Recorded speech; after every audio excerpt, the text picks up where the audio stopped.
Going on YouTube, Cloverbells here, back with another Scarlet Violet video, and today we're going to be talking about 5 Pokemon that I think you need to consider using in the upcoming new Regulation C format.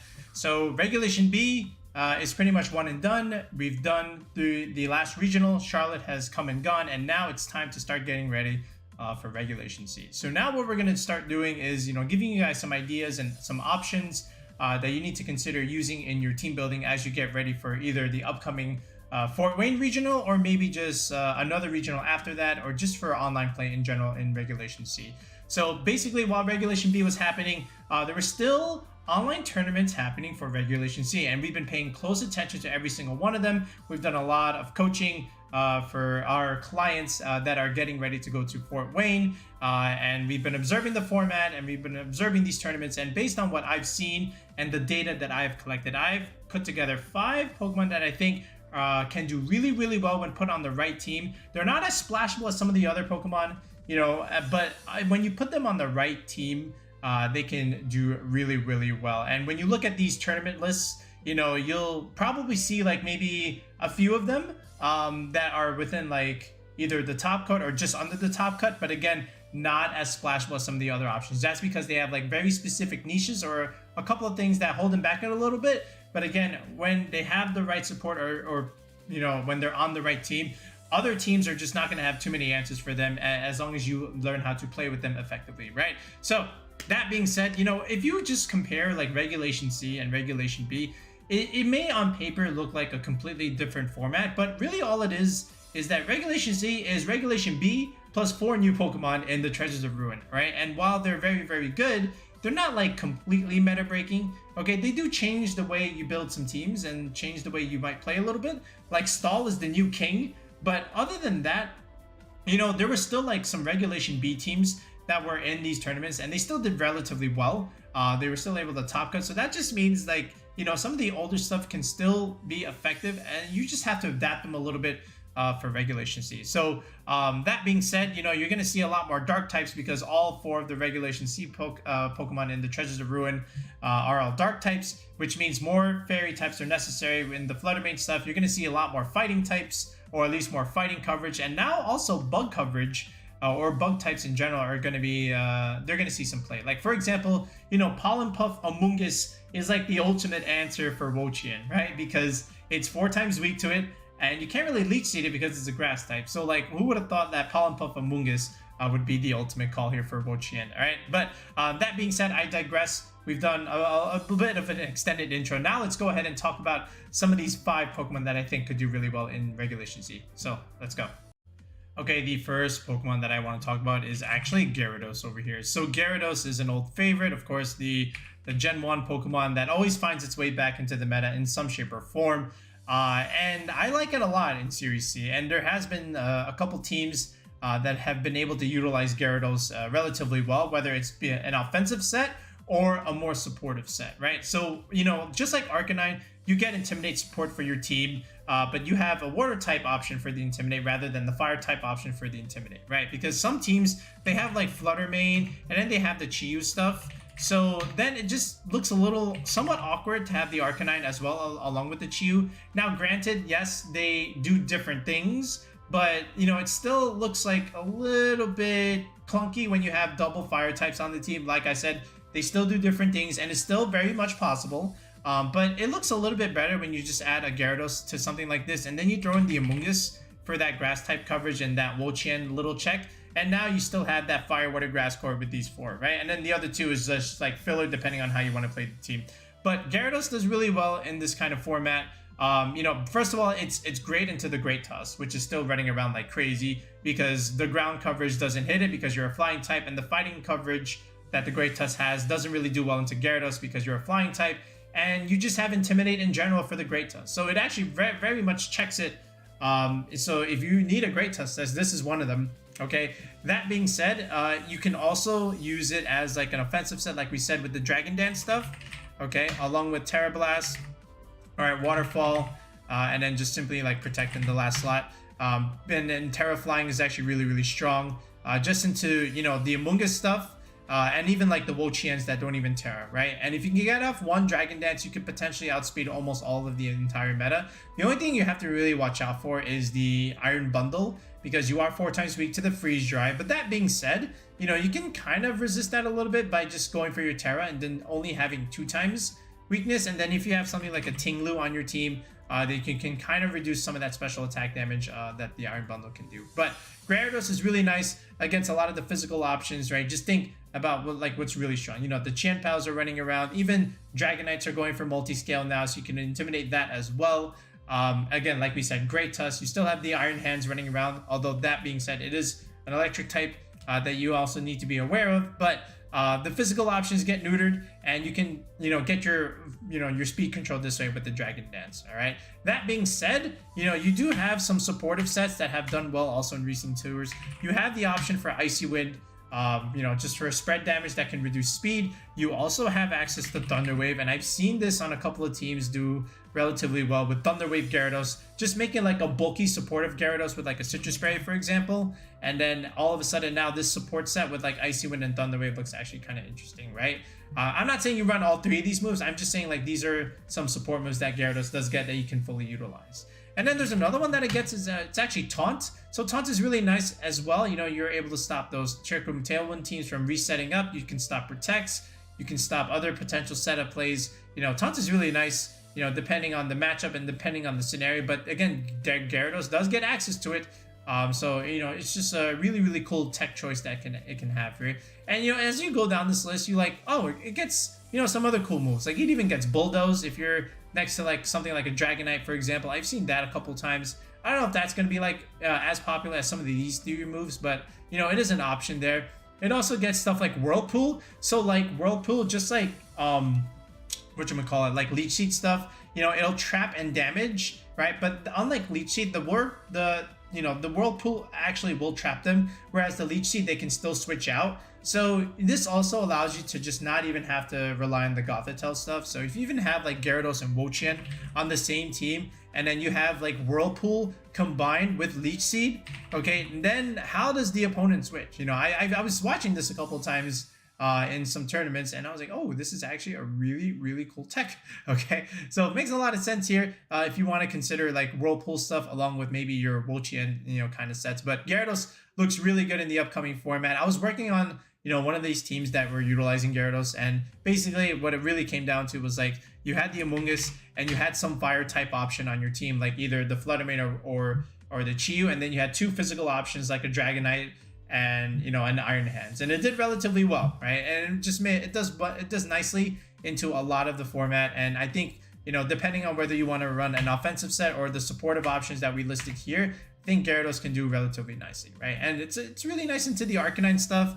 You know, the Chiyus get one shot a little bit with the Waterfalls, especially, you know, because they don't have the greatest of HP stats and the greatest of defense stats, okay? And your Terra Flying does great into Wo Chien, like we said. So, you know, Gyarados has its niche, not as splashable as like Palafin or Iron Bundle by any means, but if you already have like a fire type on your team and you still want that Intimidate option, Gyarados is a great choice to have on your team. All right, so that's one of our options. Let's go on to the next one.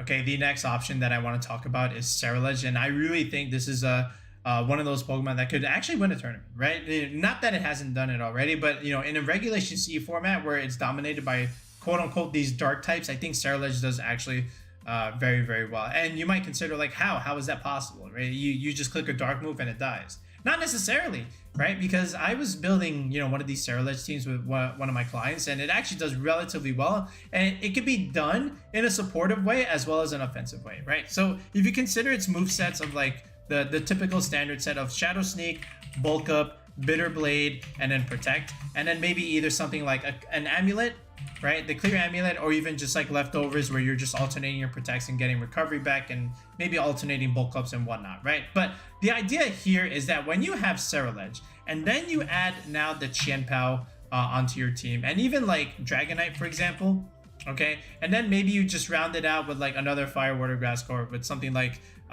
again, you already have a fire type, so let's go with Gyarados like we just said for our Intimidate option, but a water type, and Amoongus in this slot, and then this one could be like some filler like maybe Chiyu, right? Not Chiyu, well, Tinglu for the special damage reduction, right? Something like this. Like, if you look at this, because if you consider these options like Chien-Pao, Dragonite, or Gyarados, unless you're holding a Lumberry, which I think we did give our Dragonite, you know, none of these options want to get burned, right? So what you could do with the Ceruledge is just like potentially time it where you switch it in and, you know, all of a sudden now you're going to get a boost. And then if you combine this with Chien-Pao, right? So now things are taking extra damage from Shadow Sneak and Bitter Blade. And because you get extra damage out of your Shadow Sneak, you're able to pick up a lot of those Flutter Manes that are especially bulky, right? Because some of them have a lot of bulk now, you know, because especially if they're the modest choice specs variant. So Shadow Sneak becomes a roll, but now that you add Chien-Pao, and even if they're bulky, you're able to one-shot them because of Shadow Sneak.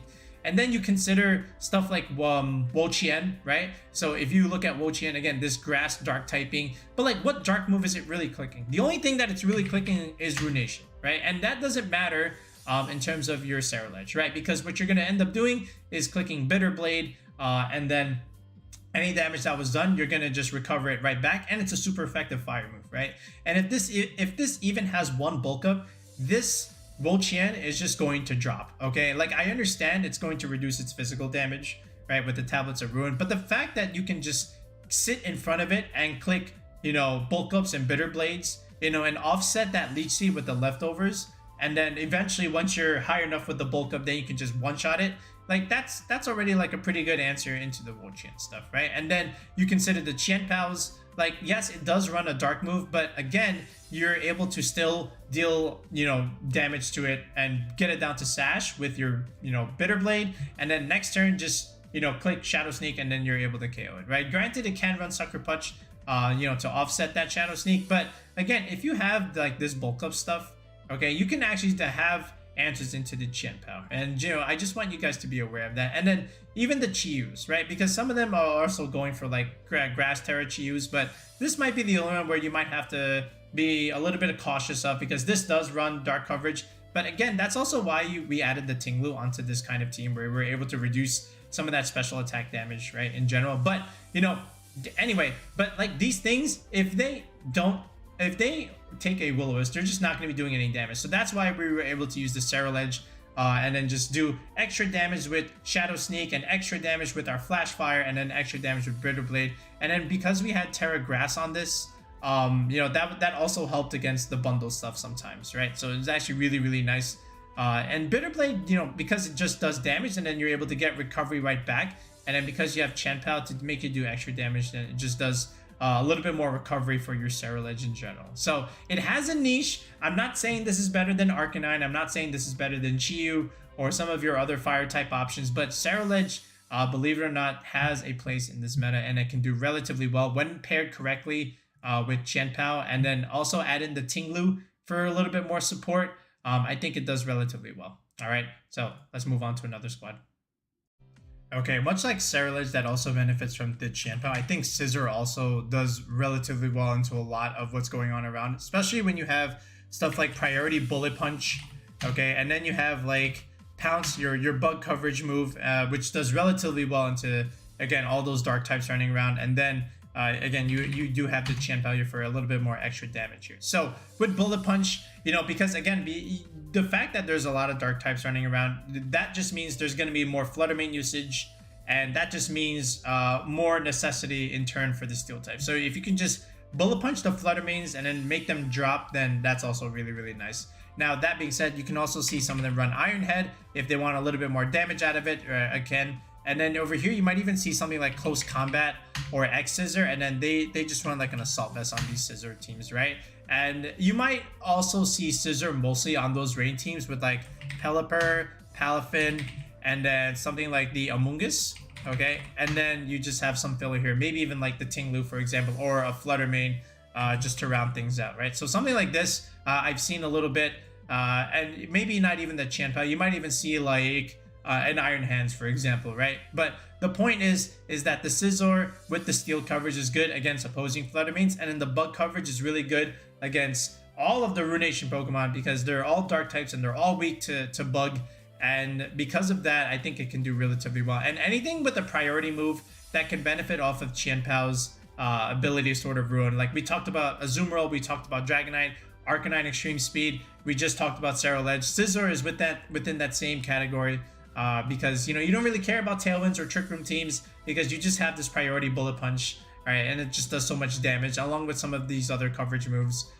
So I think it could do relatively well, especially like if you just make it super bulky, you know, in terms of like an Adamant set, you know, with a little bit of speed, but you know, just something general like this, where you just have like this benchmark and then something like this, and then just throw the rest into speed, right? This is a very, very general Scizor spread, like on a rain team like this with Pelip or Tailwind. But ideally, again, because of the rain, you're able to remove Scizor's fire weakness, and then from there you can just click, you know, all the moves that you want and just benefit off of the Chien Pao, you know, switching, right? But I think on the right team, and really I've seen Scizor's success mostly on these rain teams. There have been one or two teams, you know, outside of the rain where the Scizor did relatively okay, but other than that, pretty much 90% of the success that I've seen from the Scizor teams came from having the Chien Pao onto this rain team with Palafin, right? So I think that's Scizor's main niche as of right now going into the format. But again, the bug coverage is really good, as is the steel coverage, because you're able to pin that Flutter Mane slot. You just have to be aware of some of the other stuff running around because they can wall Scizor relatively well. But at the very least, you have Scizor for those specific matchups that you need Scizor for, and then the rest of the team can cover for the other matchups that Scizor tends to struggle against, all right? But yeah, Scizor, good Pokemon. Definitely think you should use it a little bit more. And it also gets some other like cool moves. Like it even gets Trailblaze, right? It's a grass move that can give you a little bit more speed. So now you can be more aggressive with your other harder hitting coverage moves besides the Bullet Punch, right? And then don't forget that this thing also gets like Tailwind. I think most people forget that Scizor gets Tailwind, but you're not going to be using Tailwind as much, but it is an option, kind of like Dragonite, you know, having Tailwind, but it is there if you do need it. Like I said, we did cover the close combat stuff, but you know, it also gets simply like, you could just simply boost it with Swords Dance and then just have Protect in this last slot, and then just have like a clear Amulet, so this way you don't get intimidated for that matter. But again, this is just another set that you can consider on your Scizor, right? A Swords Dance set or either an Assault Vest set. I think both are very, very good, and depending on how you want to utilize Scizor, I think this just makes sense overall. All right, let's move on to the next option. Okay, the next one that I'm spotlighting, and of course it is a very, very popular choice amongst the fans, and that is Slither Wing. We've been waiting for this moment for Slither Wing to try and have good use into the meta, and I think now is as good of a time as ever where the Slither Wing can really, really excel. So basically, again, that bug and fighting coverage is really good against all the Ruination Pokemon, you know, because they're all dark types, they're all weak to fighting, and they're also all weak to bug. And I think the Slither Wing can really, really have an impact on the meta when put on the right team. And just to show you that, you know, we have some data where, you know, Slither Wing did do well. If we take a look at this tournament over here, the Helping Hands Monthly Mayhem, we do see a Slither Wing here in second place from Aries Mario. And if we take a look at his team just really, really quick, you can see that the Slither Wing is an Assault Vest set. There is a Tailwind user on this team. There is Ceruledge, there is Chien Pao. So again, there's the Ceruledge that we mentioned that did get second place there. And again, we also covered it earlier in the video. But Assault Vest Slither Wing with Leech Life, First Impression, U-turn for the pivot move, and then the ground coverage of Earthquake is actually really, really interesting. Next to Murkrow, makes a lot of sense. So now if they do opt for Terra Poison, you know, those Tinglus and those you know, those Wo Chiens, now you have a super effective ground move that you can even consider using against those things, and it just makes a lot of sense. And then over here in the Flame Wheel Fort Wayne Regionals prep to, you know, another smaller tournament, but again, you know, 72 people, it's still pretty reasonable. And then if you look at this team over here from Winter Night, again, also making use of Slither Wing, there is another Tailwind option on the team, and it's putting it behind screens. It's a snow team, you know, for Slither Wing, and it makes a lot of sense. You know, you're just able to hide behind the bulk, keep clicking, you know, Flame Charge just to boost up your speed, so this way you outspeed the entire format. And then even the Corviknight behind these screens are actually really, really nice. I like Corviknight behind screens. And, you know, I used to love Corviknight Grimmsnarl a lot. And then you just have the special attack damage pressure from Flutter Mane and Chi-Yu also behind screens. This is actually a really, really cool team. Shout out to Winter Night for coming up with a really cool squad. And same thing over here with Aries Mario. Again, Tailwind plus, you know, Chien Pao Ceruledge stuff is actually really, really nice. So again, if we just had to like come up with a potential moveset or spread here. Again, you definitely want Leech Life. That's your recovery move. This is what really pins, you know, that Wo Chien slot, because if they're just going to keep clicking Leech Seed, you know, then you just have to beat them with your recovery move, and Leech Life is able to do that. Okay, then you have your coverage move of like close combat, of course. Then first impression, right? When you come out on the first turn, you just deal like super effective damage right from the get-go. And then over here is really up to you. You could have U-turn, like I said. You could have Earthquake also. Or you can even have that coverage move of either Flame Charge or Flare Blitz. I think both are relatively good. If you want the extra speed boost, you go for Flame Charge. If you want raw damage, then obviously you just go for Flare Blitz. And even though you take recoil, you're just able to recover that right back with the Leech Life stuff. But if this is on like some kind of Tailwind team, I would just go Adamant, right? And then just go for like, you know, 104 under Tailwind will just already outspeed the Iron Bundle. But if you want a little bit more speed, you can just go for speed creeping and just go for like 107, for example, you know, just for that reason. And then just go like max HP over here, 156, the second benchmark in your Adamant nature. And then you have 56 EVs left to play with your bulk. And, you know, if this is in fact an Assault Vest set, then right here 1 point is all you need for the even number, because then, you know, after the Assault Vest times 1.5, you're just able to get a nice whole number after the calculation. Because if you were to do something like this, now you have an odd number, and an odd number times 1.5 will give you a decimal, which would round your defenses down. You don't really want your defenses to be rounding down. So is either you go 126 or you go 128 like this, and then you just dump the rest into defense like this, for example, right? So this is just a relatively bulky Slither Wing set. And if you can hide it behind screens, great. If you need a little bit more defensive bulk, then I would just put something like your own Wo Chien or maybe like a Gyarados on your team. But Slither Wing has that niche in the meta. You know, the bug fighting coverage is really, really nice against all 4 of the Ruination Pokemon. And, you know, the coverage move of having a fire type, where now you can start hitting the steel types for big damage, like the King Gambits or the Gold Dangles that are still running around a little bit. You know, you can also consider that as another option, right? But Slither Wing is here to stay. I think, you know, when put on the right team, it can do relatively well. It has the results already. I just showed you not 1, but 2 tournaments where Slither Wing was in the top cut. All right. So if you want to try and use Slither Wing, definitely do so. We can build the team around it if you want to do coaching around it. But I really think Slither Wing is as good, as relevant as it is now than it was in the other 2 formats. All right. Let's move on to option number 4. All right, the 5th and last option that we're going to talk about in the video is Iron Valiant, a very, very cool Paradox looking Pokemon. And again, you know, with the Iron Valiant, it did struggle a little bit because people were kind of confused onto how to use this thing. Do you want to use a mixed attacker where it's going for physical, you know, moves like close combat, and then special moves like Moonblast? And then from there, how much investment do I need? And anytime you want to split your offenses like this, it can get a little bit awkward. But now there is an option that you can also consider with the Iron Valiant, and you know, that's going to be Moonblast. And you can even consider Aura Sphere, right? Because now, even though Aura Sphere just doesn't do as much damage as close combat, like 40 base weaker, but at the very least, you can avoid getting intimidated, okay? And that's always a plus. And you know, even though the HP is not so great, but look at the special attack and look at the speed. It's very, very strong, and it's very, very fast. And now if you can just help out its bulk with some of your options, like reducing either physical or special damage from your Wo Chiens and your Tingloos, or even putting it behind screens, that would be a way to play the Iron Valiant. And thankfully, one kind of team was already done with it. That's from our friend Nate, aka Atmosphere VGC.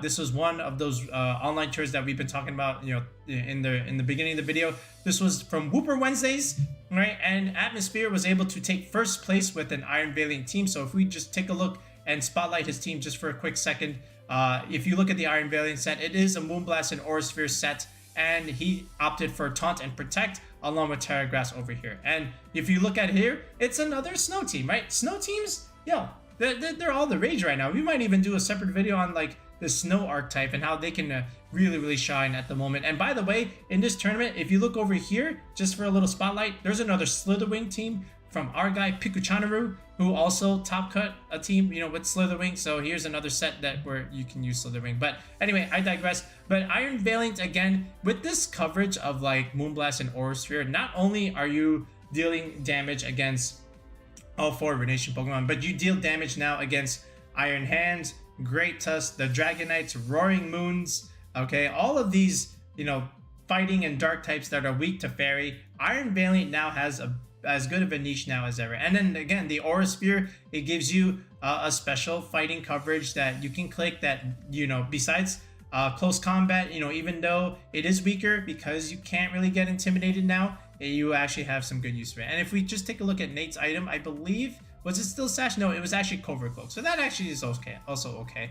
But again, now you can just put this behind screens and go like a super bulky variant, and you know, you can just kind of chill. And then if you just had to like do some quick EVs here, you could even do like 140 here where you're just outspeeding, you know, other Goldengos, for example, and then you can just go like Modest Nature. I would just go max HP over here regardless. And then you can invest maybe something like this, either like the first or second benchmark, you know, just leave it a lot like this, and then just split up your bulk, you know, where you just have equal defenses and something like this. So this way you're just a very bulky Iron Valiant hiding behind the screens from the Abomasnow, or was it the Iron Bundle, whichever one was clicking Aurora Veil, right? But again, Moonblast, really good coverage. Again, of course, we know how good this thing is from Flutter Mane, Moonblast, the choice spec stuff, and then the Aura Sphere, again, also has a specific niche where you want to use it from. Also, these other two moves, you can even consider like, what's it called, a Trick Room on this thing, which it actually does get, so you can also have speed control on this. Then you can just add Protect, or you could even consider Shadow Sneak, you know, just for like a little bit more priorities. Physical damage though, so if you want to opt for that, you can definitely do that. It also gets Icy Wind, so a little bit more, you know, tools where you can just have a little bit more speed control, right? Besides, you know, Taunt or Protect, it does have a niche with some of these special moves. Okay, if we just go down the list, is there anything else that it does get that we can fully use? This also gets Swords Dance, by the way, so if you want to do like a physical set with Swords Dance, definitely in the option. This thing also gets Thunder Wave. Hold up, if this is a very fast Pokemon that also gets access to Thunder Wave, I think that's actually kind of cool. So you can even use Iron Valiant as a Thunder Wave user, right? Not just Gyarados, but even the Iron Valiant. You just have to be able to live after that, right? And of course, you also, what else do you get here? Yeah, I think that's pretty much it in terms of like, oh, also Helping Hand here. You know, this thing gets a lot of good coverage in terms of like support, so I would expect this to see a little bit more play, especially now